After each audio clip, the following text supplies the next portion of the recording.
자, 오늘은 우리는 왜 감사하며 살아야 할까? 이런 제목의 말씀을 나누도록 하겠습니다. 인간은 감사하며 살아가는 존재다. 그런 말씀을 먼저 드립니다. 오늘도 우리가 하나님의 은혜에 참으로 감사하면서 예배할 수 있었으면 좋겠습니다. 이 시간 먼저 생각할 것은 인간에 대한 정의입니다. 여러분 학교 다니실 때에 공부하신 기억들이 있으실 거예요. 인간이라고 하는 것이 무엇이냐? 인간은 언어를 사용하는 존재다. 도구를 사용하는 존재다. 불을 사용하는 존재다. 뭐 이런 이야기들. 인간에 대한 정의죠. 인간이란 직립보행하는 존재다. 사회생활을 하는 존재다 등등 생각하는 존재다. 뭐 이런 인간에 대한 다양한 정의들이 있었습니다. 오늘날에는 새로운 정의들이 또 필요할 것 같아요. 인간은 컴퓨터와 모바일 스마트폰을 사용하는 존재다. 그것도 맞는 얘기잖아요. 그렇죠? 혹시 강아지가 스마트폰 사용하지는 않죠? 네. 인간은 로켓을 쏘는 존재다. 그것도 맞는 얘기죠. 그렇죠? 그런데 성경을 통해서 우리가 한 가지 의미 있는 정의를 한다면 인간은 감사하며 사는 존재다. 이렇게 정의할 수 있어요. 오늘도 여러분 감사합니까? 옆에 분하고 한번 감사하시겠습니다. 우리 함께 예배해서 감사합니다. 감사한 일이죠. 혼자 예배하려면 얼마나 어렵겠어요. 지금 스마트폰으로 어쩔 수 없이 예배하는 분들도 계신데 온라인으로 이렇게 하니까 예배에 집중이 안 된다는 거예요. 대부분의 사람들이 이제 코로나로 비대면 상황 속에서 모일 수 없었을 때 이거를 전부 조사해 보니까 그래요. 오늘 이 자리에서 이렇게 함께 얼굴을 보면서 예배할 수 있으니 얼마나 감사해요. 근데 제가 한 가지 잊어버린 거 있는 것 같아요. 마스크를 벗어야 될 것 같아요. 그죠? 하도 습관이 돼가지고 설교할 때만 제가 마스크를 좀 벗겠습니다.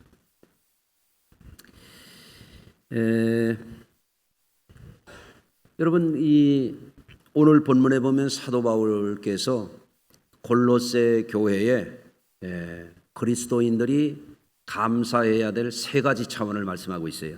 첫째는 그리스도의 평강이 너희 마음을 주장하게 하고 감사하는 자가 되게 하라. 무슨 평강이요? 그리스도의 평강. 이것이 우리를 주장하는 가운데 감사하라는 거죠. 사람이 평생 살아가는 동안에 생존하고 평안을 얻는 것은 누구에게나 중요한 문제입니다. 살아가는 것 중요하고 살되 평안하게 사는 거 얼마나 중요합니까? 그런데 인간이라고 하는 존재는 너무나 연약하고 불안한 존재이지 않습니까? 세상은 험악하잖아요. 지금도 전쟁이 있고 전염병, 경제적인 불안, 사고, 갖가지 어려움들이 있지 않습니까? 우리 마음이 이 험난한 세상을 살아갈 때 이 불안한 인간 존재가 평안을 구하는데 어떤 평안이냐? 그리스도의 평안이 우리를 주장하게 하라. 너무나 중요한 말씀이에요. 이 세상에는 죄악이 있고 저주가 있고 사망이 있습니다. 이 세상에서 불안한 존재된 인간이 평강을 얻고 감사하는 존재로 살아간다라고 하는 것, 그것이 삶에 승리하는 삶의 모습이죠. 그런데 사람들이 구하는 이 평안, 이 평화 같은 말이거든요. 그런데 여기에는 거짓 평화가 있어요. 짧은 평화도 있고요. 일테면 갓난 어린아이들이 젖을 먹여주면 이게 그걸로 끝나질 않더라고요. 그래서 어머니들이 뭐를 물려주는가 하면 가짜 젖꼭지를 물려주더라고요. 그럼 울던 아이가 우물우물하다가 가만히 있는 거예요. 잠도 자. 가짜 젖꼭지를 물고서. 가짜 평안이요. 그렇죠? 어린 시절 성장 과정에서 부모님의 품속에 있을 때 작은 평안이 있습니다. 부모님의 품속에 꽉 안기면, 부모님의 품속을 떠나가면 어떻게 돼요? 어린아이들이 불안을 느껴요. 분리불안을 느껴요. 이게 울음을 터뜨려요. 어떤 아이들은 견딜 수 없어. 이게 어머니의 품속을 떠나간다고 하는 것이 그런 거예요. 어떤 이들은 젊은 날에 친구들과 어우러져서 함께 만나면 평안을 느껴요. 재미있어, 좋아, 근심이 없어, 웃음이 나와, 즐거워. 거기에도 평안이 있죠. 사회생활을 하면서 성공하고 성공한 사람들이 즐기는 평안도 있어요. 뭐 그런 얘기 있잖아요. 그들만의 리그, 뭐 그런 말이 있잖아요. 나름 그런 데에도 평화가 있고 그런 것들도 사람들이 추구하는 중요한 것들임에 틀림이 없습니다. 다만 그 모든 인간적이며 세상적인 이 평화라고 하는 것은 어떤 것인가 하면 지나가는 것입니다. 한번 따라서 하실까요? 인간적이며 세상적인 평화는 지나가는 것이다. 젊다고 언제까지 젊겠어요? 지나가는 것이죠. 좋으면 얼마나 좋겠어요? 지나가는 것이지. 세상적인 것은 다 그런 거 아닙니까? 그래서 전도서 6장 2절에 보면 어떤 사람은 그의 영혼이 바라는 모든 소원에 부족함이 없어 재물과 부요와 존귀를 하나님께 받았으나 하나님께서 그가 그것을 누리도록 허락하지 아니하셨으므로 다른 사람이 누리나니 이것도 헛되어 악한 병이로다. 이런 말씀이 있어요. 재물을 얻고 부요를 얻고 존귀함을 얻었는데 그것도 누리게 하셔야 누릴 수 있는데 그것도 지나가더라 이거예요. 아멘 안 해도 지나갑니다. 아멘. 예. 그리스도의 평강이 너의 마음을 주장하라고 하는 것은 무엇을 말하는가? 이것은요, 세상이 줄 수 없는 평안을 그리스도에 주시는 평안이라고 말하고 있는 거예요. 예. 주님을 통하여 하나님이 구원받은 자들에게만 누릴 수 있도록 주시는 평강이 있단 말이죠. 예. 한 가지 알려드린다면 이런 예가 있어요. 손양환 목사님이 여수 순천 사건 때 공산당들에게 두 아들을 잃었어요. 공산당들이 예수 전한다고 두 아들 잡아다가 죽였어요. 아주 처참하게 죽였어요. 그런데 이 손양환 목사님이 두 아들을 장사 지낼 때 얼마나 가슴이 무너졌겠어요. 얼마나 마음이 아팠겠어요. 그렇지 않습니까? 그런데 그분이 놀라운 기도를 했습니다. 첫째, 나 같은 죄인의 혈통에서 순교자의 자식들이 나오게 하셨으니 하나님 감사합니다. 둘째, 허다한 많은 성도들 중에 어찌 이런 보배들을 주께서 하필 내게 맡겨주셨는지 그 점 또한 주님 감사합니다. 셋째, 삼남 삼녀 중에서도 가장 아름다운 두 아들 장자와 차자를 바치게 된 나의 축복을 하나님께 감사합니다. 넷째, 한 아들의 순교도 귀하다 하거늘 하물며 두 아들의 순교리요 하나님 감사합니다. 다섯째, 예수 믿다가 누워 죽는 것도 큰 복이라 하거늘 하물며 전도하다 총살 순교당함이리요 하나님 감사합니다. 여섯째, 미국 유학 가려고 준비하던 내 아들 미국보다 더 좋은 천국에 갔으니 내 마음이 안심되어 하나님 감사합니다. 일곱째, 나의 사랑하는 두 아들을 총살한 원수를 회개시켜 내 아들 삼고자 하는 사랑의 마음을 주신 하나님 감사합니다. 여덟째, 내 두 아들의 순교로 말미암아 무수한 천국의 아들들이 생길 것이 믿어지니 우리의 하나님 감사합니다. 아홉째, 이 같은 역경 중에서도 이상 8가지 진리와 하나님 사랑을 찾는 기쁜 마음, 여유 있는 믿음 주신 우리 주 예수 그리스도께 감사합니다.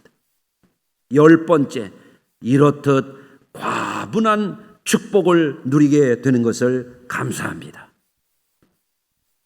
여러분, 이것은 뭐예요? 그리스도 안에 없으면 할 수 없는 감사예요. 그렇지 않습니까? 세상적으로 어떻게 이걸 감사할 수 있어요? 인간적으로 이걸 어떻게 감사할 수 있습니까? 여러분, 그런 말이 있잖아요. 인디안 밥에 뭐가 없고? 모르세요? 인디안 밥에 인디안이 없고, 오징어 땅콩에 오징어가 없고, 빨리 해요. 새우깡에 새우가 없고, 이게 뭐예요? 가짜죠. 맛만 내는 거지. 예, 뭐 조금 들었는지는 몰라요. 여러분, 찐빵에 앙꼬가 없으면 뭐라고 그랬어요? 밀개떡이지 뭐. 그렇잖아요? 김치만두에 김치가 없으면 뭐예요? 그것도 밀개떡이지 뭐. 예수 믿는 사람 안에 뭐가 있어야 됩니까? 그리스도의 평강이 있어야 된다. 그리스도의 평강. 이건 구원받은 자만이 가질 수 있는 평강. 천국을 소유한 자만이 가질 수 있는 평강. 이건 세상이 주는 게 아니에요. 이건 사람에게서 나는 게 아니야. 땅에서 나는 게 아니에요. 오직 주님께서 우리에게 주신 그 평안에서 우리에게 주어지는 것이에요. 할렐루야. 두 번째, 사도 바울은 오늘 본문의 말씀을 통해서 우리 안에 영원하신 예수 그리스도의 말씀이 풍성히 있어서 감사하라고 말씀하고 있어요. 우리 속에 뭐가 있어야 되냐면 예수 믿는 사람 속에는 그리스도의 말씀이 풍성해야 된다는 거예요. 아멘. 너무너무 중요한 말씀이죠. 16절, 그리스도의 말씀이 너희 속에 풍성히 거하여. 말씀이 내 속에 가득하다 이거예요. 모든 지혜로 피차 가르치며 권면하고 시와 찬송과 신령한 노래를 부르며, 이게 뭐예요? 말씀이 있는 성도들끼리 교제가, 영적인 교제가 막 일어나는 거죠. 감사하는 마음으로 하나님을 찬양하고, 이게 뭡니까? 예배하고 경배하는 것이죠. 뭐가 있어서? 그리스도의 말씀이 내 안에 있어서. 여러분 속에 그리스도의 말씀이 있으십니까? 여러분, 사람들은 자기 속에 자기 자신을 결정짓는 말이 들어있어요. 여러분 가운데 그런 분이 있을지 몰라요. 나는 잘생겼어. 거울 보고 그렇게 하고 오신 분 계신가요? 나는 미녀야. 나는 멋있게 늙고 있어. 그런 말 할 수 있어요? 네? 어떤 사람의 내면 속에는 나는 착한 사람이다. 네? 여러분 그렇습니까?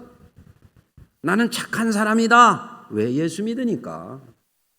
그게 들어있단 말이에요. 어떤 사람은 나한테 걸리기만 해봐라. 그 속에 말이 들어있단 말이에요. 그 사람 속에. 예? 어떤 사람은 나는 잘 살 거야. 한번 해보십시다.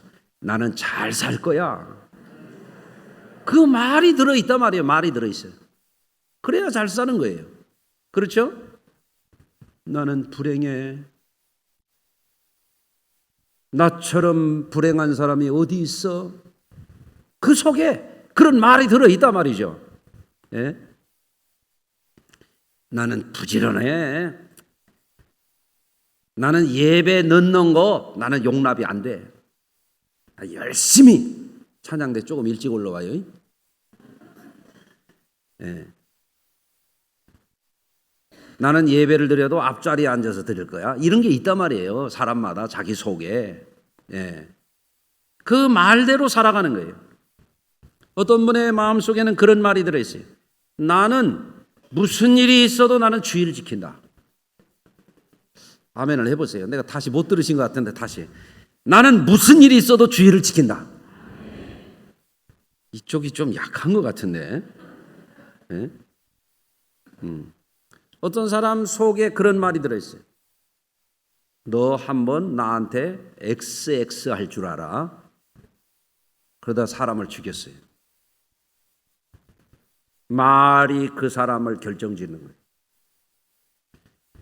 창세기 4장 23절에 보면 라멕이 아내들에게 이르되 아다와 실라여 내 목소리를 들으라.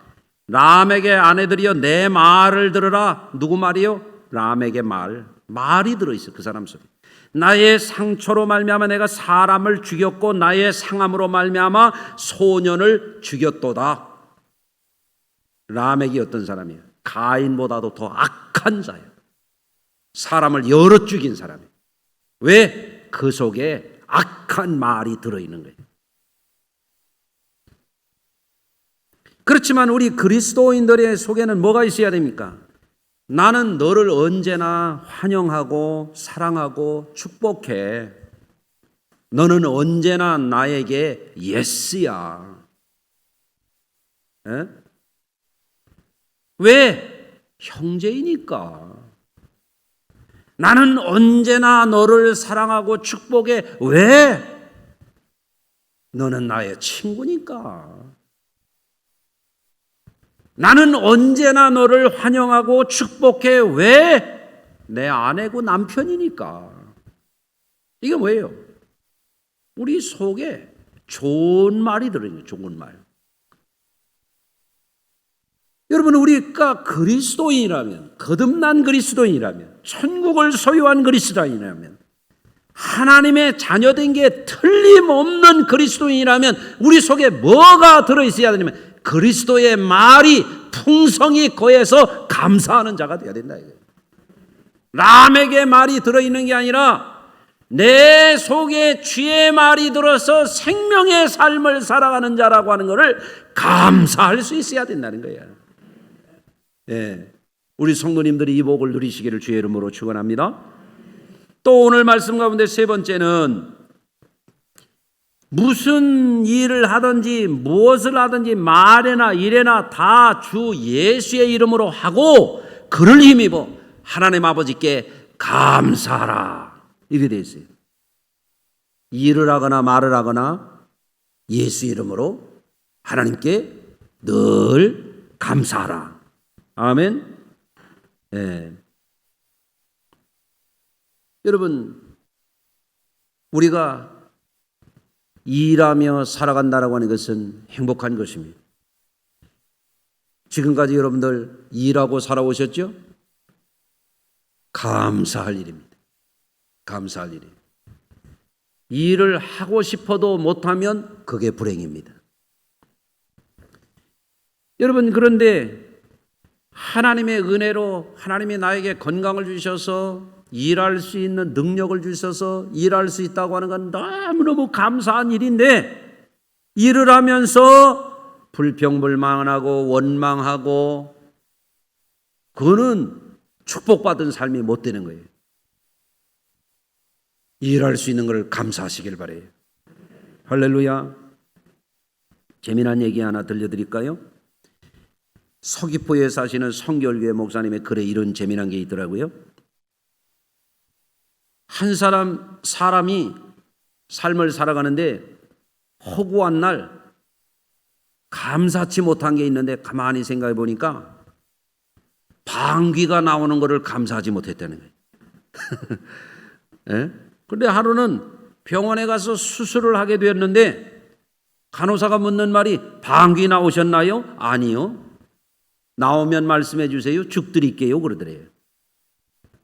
방귀가 나와야 죽 먹는 거예요? 난 수술 안 해봐서. 응? 의사가 회진하러 오더니 방귀 나왔나요? 아니요. 그랬더니 걷고 운동하세요. 그리고 또 가더래요. 아내가 들어오더니 대뜸 방귀 나왔냐고 그 소리부터 묻더래요. 이놈의 방귀가 그렇게 중요해? 평소에는 그게 그렇게 중요한 줄을 몰랐는데 그런데 며칠 전에 교회에서 그런 게 있었다는 거죠. 병원에 입원하기 전에 어느 성도가 교회에서 헌금을 드렸는데 이렇게 썼더래요. 하나님, 우리 며느리 수술해 싸우니 방귀 잘 나오게 해 주십시오. 그렇게 돼. 그래서 교인들이 다 깔깔 웃었대. 예? 여러분, 허구한 날 방귀 끼우는 거 가지고 눈총도 받고 그랬는데 자기가 병원에 입원해 보니까 그게 그렇게 감사한 일이더라는 거지. 사람들은 특별한 일만 감사하다고 생각하는 경향이 있어요.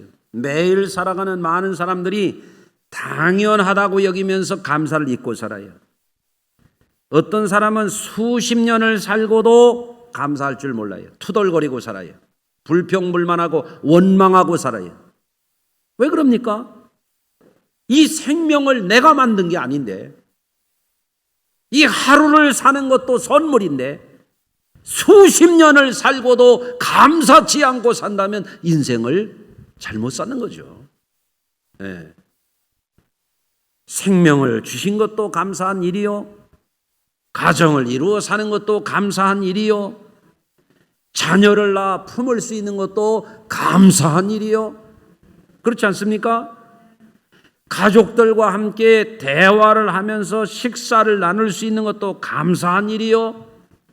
아멘이 나올 때까지 계속합니다. 해가 뜨는 것도 감사한 일이요. 해 안 뜨면 다 죽어요. 비가 오는 것도 감사한 일이요. 비가 안 오면 어떻게 살 거예요? 그렇죠? 말을 할 수 있는 것도 감사할 일이요. 그러니까 말에나 일에나 그리스도 예수의 이름으로 하나님 앞에 감사하는 자가 되라. 여러분, 그래서 주 안에서 사는 사람들, 그리스도인, 거듭난 사람, 천국을 소유한 사람, 예수 그리스도의 말씀 안에 있는 하나님의 어마어마한 이 영원한 이 약속을 믿고 사는 사람들은 아침에도 감사, 점심에도 감사, 저녁에도 감사, 잠잘 때도 감사. 어떤 사람 밤새 코를 막 드릉드릉 골면서 잘 자고 나서 아이고 죽겠네. 아침에 일어나도 새날을 주신 하나님 감사합니다. 감사합니다. 아멘. 이렇게 해야죠. 왜 감사해야 할까? 맛있는 음식을 먹으면서도 내가 이래서 내가 먹는데 뭐 이렇게 생각하면 됩니까? 그 맛있는 것을 알 수 있는 입을 만들어 주신 하나님의 은혜가 감사하지 않아요? 그렇죠? 높은 가은 하늘, 장마철에 산에 운무가 걸려있는 동양화 같은 그런 아름다운 풍경을 보면서 이야 멋지다. 어제도 한강에 구름이 꼈는데 운무가 슬쩍 들이오면서 햇살이 막 쫙 비치니까 은빛 한강이 그냥 쫙 펴져 있는데 그거를 보면서도 무슨 생각이 나냐, 이야 저런 멋있는 풍경을 볼 수 있는 눈을 주신 하나님께 감사해야 하잖아요. 그러잖아요. 감사하고 말고요. 정리해서 말씀을 드리면 왜 감사하며 살아야 되는가? 첫째, 감사하며 사는 것이 우리를 향하신 하나님의 뜻이기 때문에 그래요. 데살로니가전서 5장 18절 범사에 감사하라. 이것이 그리스도 예수 안에서 너희를 향하신 하나님의 뜻이니라. 범사를 감사하는 거야. 다 주어진 거예요. 다 선물이야. 하루를 살아도 선물이야. 100년을 살아도 선물이고. 아멘. 그렇죠? 왜 우리는 감사하며 살아야 될까? 감사하는 마음에 하나님이 평강을 주시기 때문에 그래요. 골로새서 3장 15절 그리스도의 평강이 너희 마음을 주장하게 하라. 너희는 평강을 위하여 한 몸으로 부르심을 받았나니 너희는 또한 감사하는 자가 되라. 7절 그리하면 모든 지각에 뛰어난 하나님의 평강이 그리스도 예수 안에서 너희 마음과 생각을 지키시리라. 예수 평강이 내 마음을 주장하며 감사할 때 하나님이 우리의 평안을 지켜주신다. 불평불만해 보세요. 마귀가 그 평강을 도둑질해 갑니다. 감사하셔야 될 줄로 믿습니다. 김장환 목사님의 글에 재미난 이야기가 있어요. 어느 회사에, 큰 회사의 임원이 레스토랑에 가서 손님을 대접하면서 근사한 식사를 하다가 자리를 잠깐 벗어나왔는데 웨이터가 투덜투덜대면서 5만 원만 있으면 정말 좋겠는데 이놈 5만 원이 없고, 그러니까 이 임원이 그 얘기를 듣고 5만 원을 꺼내서 팁으로 줬대요. 그리고 화장실을 다녀오다가 이 웨이터가 뭐라고 하길래 또 가만히 들어봤더니 뭐라고 하냐면, 에이 10만 원이라고 말할 걸 잘못했네. 예. 5만 원이 없어도 투덜투덜, 5만 원이 생겨도 투덜투덜, 그 복이 없는 사람이죠. 그러지 않습니까? 여러분, 우리가 그 마찬가지입니다. 하나님이 생명을 주었어도, 생명의 날들을 주었어도, 가정을 주었어도, 일터를 주었어도, 교회를 주었어도, 하나님께서 상 주시려고 거룩한 직분을 주셨어도 투덜투덜 그 복 없는 사람입니다. 예? 그러니까 평강이 찾아오질 않는 겁니다. 저주가 오는 것입니다. 세 번째, 우리가 왜 감사하며 살아야 될 것인가? 놀라운 이유가 있습니다. 시편 106편 1절 할렐루야, 여호와께 감사하라. 그는 선하시며 인자하심이 영원함이로다. 우리 하나님은 영원토록 우리를 품어주시는 그 은혜의 하나님이시다. 감사할 이유가 충분하죠. 그렇죠? 구원의 은혜를 확신하며 인자하심이 영원하신 그 하나님을 의지하여 사는 사람이라면 우리는 감사하는 자가 되는 것이 마땅한 줄로 믿습니다. 한 해의 절반이 가는 6월의 마지막 주일입니다. 7월이 시작되는 한 주간이에요. 어떻습니까? 금년에 우리가 어떤 삶을 살았을까요? 부정적인 생각을 하고 부정적인 감정에 사로잡히고 나쁜 말을 해가면서 나쁜 생각을 품고 살아왔다면 예수 잘못 믿은 것입니다. 이제 한 해의 절반이 다시 시작되는 이 즈음에 이제는 후반전을 잘해야 돼요. 후반전. 전반전에 이겼다고 축구에 이기는 거 아니에요. 후반전에 판을 뒤집어야 돼요. 금년 후반은 어떻게 살아야 될까? 감사하며 사셔야 돼요. 그리스도의 평강으로 살아야 돼요. 그리스도의 말씀이 우리에게 있어야 돼요. 일에나 말에나 감사하며 사셔야 돼요. 여러분, 다음 주에는 이제 맥주 감사절인데 그저 시원찮게 찔떡 부젓던 하듯이 그러고 감사하는 마음도 없이 형식적으로 하려면 아예 하질 말고 하나님 앞에 진심으로 감사한 분들은 감사의 예물을 잘 드려보세요. 그리고 결심하셔야 돼요. 주님이 이제는 제가 감사하는 자가 되겠습니다. 아멘. 그러면 앞으로 점점 어둠의 권세는 물러가고 주님께서 날마다 일마다 우리에게 평강으로, 하늘의 소망으로, 하나님의 영광으로 점점 더 좋은 미래로 우리를 이끌어 주실 줄로 믿습니다. 그 은혜가 충만한 우리 성수교의 모든 지체들이 되시기를 주의 이름으로 축원합니다. 기도하겠습니다. 할렐루야. 하나님 아버지, 주님의 은혜가 얼마나 크고 놀라운지요. 우리가 그 은혜를 알지 못하고 세상적으로 인간적으로 세상을 살아가면 우리는 넘어지고 쓰러지고 상하고 깨질 수밖에 없습니다. 세상에 풍파가 많고 우리는 연약하고 불완전하고 또 불안한 존재이거늘 전능하신 하나님의 은혜를 입지 아니하고 우리가 어찌 살 수 있겠사옵나이까. 우리에게 구원의 길을 보여주시고 예수 그리스도 안에 있는 세상이 줄 수 없는 그 평안을 주셨사오니 이것을 잘 지켜가게 하시고 우리 성도들이 언제나 말에나 일에나 감사하며 평강의 하나님께서 주시는 그 은혜로 날마다 전진하게 하여 주시옵소서. 예수 그리스도 거룩하신 이름으로 축복하고 기도하나이다. 아멘.